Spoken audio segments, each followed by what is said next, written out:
అందరికీ నమస్కారం. Welcome to Geethasri kitchen. Late చేయకుండా ఆలూ కర్రీని ఎలా తయారు చేసుకోవాలో చూపిస్తానండి.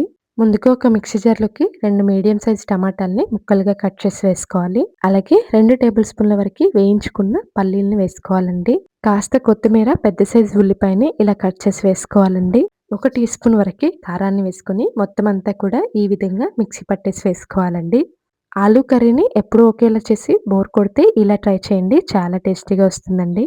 ఇప్పుడు స్టవ్ ఆన్ చేసి కడాయి పెట్టేసుకొని అందులోకి మసాలా దినుసుల్ని వేసుకోవాలండి. మసాలా దినుసులతో పాటు కొన్ని ఆవాలు వేసుకోవాలండి. ఇవి లైట్‌గా ఫ్రై అయిన తర్వాత ఇప్పుడు మనం ముందుగా మిక్సీ పట్టి పక్కన పెట్టుకున్న పేస్ట్‌ని ఇందులో వేసుకోవాలండి. ఎక్కువ మసాలాలు లేకుండా ఇలా చేశారంటే ఇన్‌స్టంట్‌గా ఉంటుంది. అలాగే టేస్ట్ కూడా చాలా బావుంటుందండి.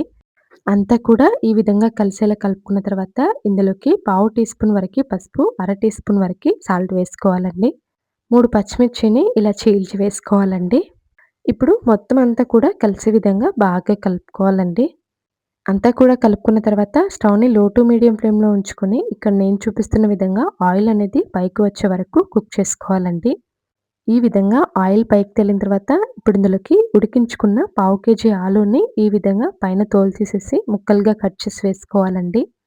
ఇప్పుడు ఈ పేస్ట్‌లో ఈ ఆలు ముక్కల్ని మొత్తం కలిసే విధంగా బాగా కలుపుకోవాలండి. అంతా ఇలా కలుపుకున్న తర్వాత ఇప్పుడు ఇందులోకి పావు టీ స్పూన్ వరకి గరం మసాలా, అలాగే 1 టీ స్పూన్ వరకి ధనియా పౌడర్ వేసుకోవాలండి. ఇప్పుడు ఈ మసాలా కూడా ఇందులో కలిసే విధంగా బాగా కలుపుకోవాలండి. ఇప్పుడు ఇందులోకి మనం మిక్సీ పట్టుకున్నాం కదండీ! ఆ మిక్సీలోకి ముప్పావు కప్పు వరకి నీళ్లు వేసుకొని ఈ విధంగా వేసుకోవాలండి. నీళ్లు వేసిన తర్వాత ఇప్పుడు మొత్తం ఒకసారి కలుపుకొని స్టవ్‌ని మీడియం టు హై ఫ్లేమ్‌లో ఉంచుకొని 3-4 నిమిషాల పాటు కుక్ చేసుకోవాలండి. ఇక్కడ నేను చూపిస్తున్న విధంగా ఆయిల్ అనేది పైకి తేలాలండి. ఇప్పుడు నేను చూపిస్తున్న విధంగా 2 వెల్లుల్లిని ఇలా చిన్న ముక్కలుగా కట్ చేసి వేసుకోవాలి. అలాగే కాస్త కొత్తిమీరను కూడా ముక్కలుగా కట్ చేసి వేసుకొని ఇప్పుడు మొత్తం అంతా కూడా కలిపేసుకుంటే అంతేనండి, ఎంతో టేస్టీగా ఉండే ఆలూ కర్రీ రెడీ అయిపోయింది.